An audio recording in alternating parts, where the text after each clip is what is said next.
Pani redaktorka, ale povedzte to slovenskej verejnosti. Súkromné zdravotné poisťovne začali, že budú žiadať od štátu, koľko povedali, 30 miliard korún, ich ušli zisk? 30 miliard korún. Čo to je za ušli zisk? Presne povedali, koľko peňazí chceli zobrať z verejných peňazí. Lebo ak hovoria o 30 miliardách, ako ušlo v zisku, hovoria presne o tých peniazoch, ktoré by si každý rok takto odhrabali z tých verejných peňazí, ktoré ich ľudia povinne posielajú. Na toto nech zabudnú. Nech sa páči. Ak chcú ísť do tohto sporu, štát je pripravený. Ak sa chcú ťahať za prsty so štátom, sme tu na to kedykoľvek a s radosťou pripravení.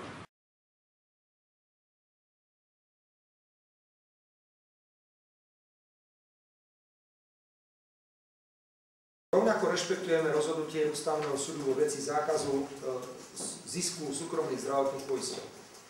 Tie zdravotné poisťovne sa súdia so Slovenskou republikou a to práve vďaka zákonu, ktorý ste vy prijali o zákazu zisku. Tam hrozia arbitráže.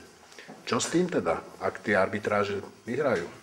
Ja na hypotetické otázky odpovedať nebudem, ale my urobíme všetko preto a predložíme do parlamentu opäť zákon, ktorý zakáže zdravotným poisťovňam súkromný zisk, pretože znovu to uvažujú, je to úplný nezmysel. Ja smerujem k tomu, že ak teda tie arbitráže vyhrajú a po tomto rozhodnutí Ústavného súdu je to dosť pravdepodobné, tak vlastne všetko to, čomu ste chceli zabrániť, budeme musieť zaplatiť my daňoví poplatníci. Nie sú viazané rozhodnutiu Ústavného súdu, no tak... rozhodnutie ešte nevideli. No ale neodpovedali ste mi, že...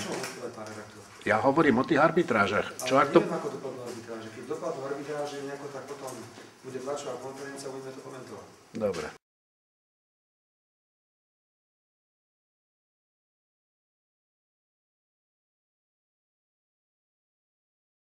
Či by ste mohli zareagovať aj na informáciu ohľadom prehranej arbitráže 22 miliónov eur, ktoré má Slovensko zaplatiť za zákaz zisku zdravotných poisťovní, s tým, že či sa plánujeme odvolať ako Slovensko a prípadne z čoho to plánujeme zaplatiť. Všetkým to je nepravoplatné rozhodnutie. My nemáme dôvod sa venovať nepravoplatným rozhodnutiam.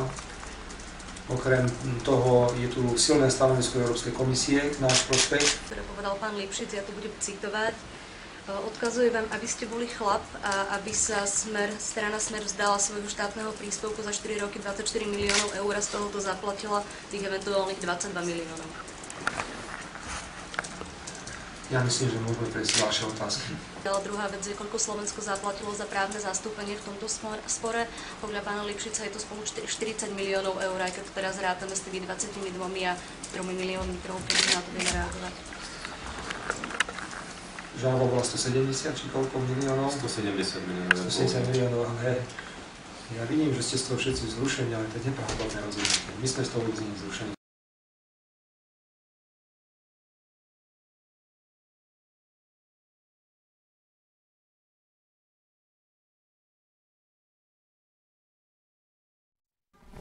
$25 miliónové odškodné, ktoré nám hrozí zaplatiť holandskej spoločnosti Achmea, je o niečo reálnejšie.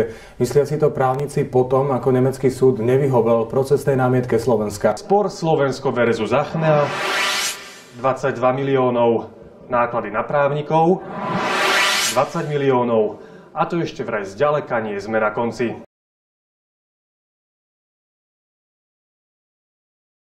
Arbitráži je neúrekom, bohužiaľ ich je neúrekom a zvyšuje sa ich počet, je to bohužiaľ trend v celej Európe, v celom svete, lebo je výborné a je to výhodné sa proste súdiť so štátom. Štát je vždycky veľmi dobrá korisť.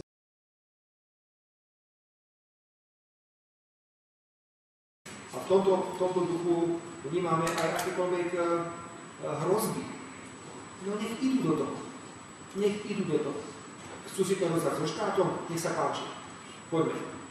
My sme na to pripravení. Čiže to zaplatíme my. Je to nepravoplatné rozhodnutie a nikto nevie nič platiť.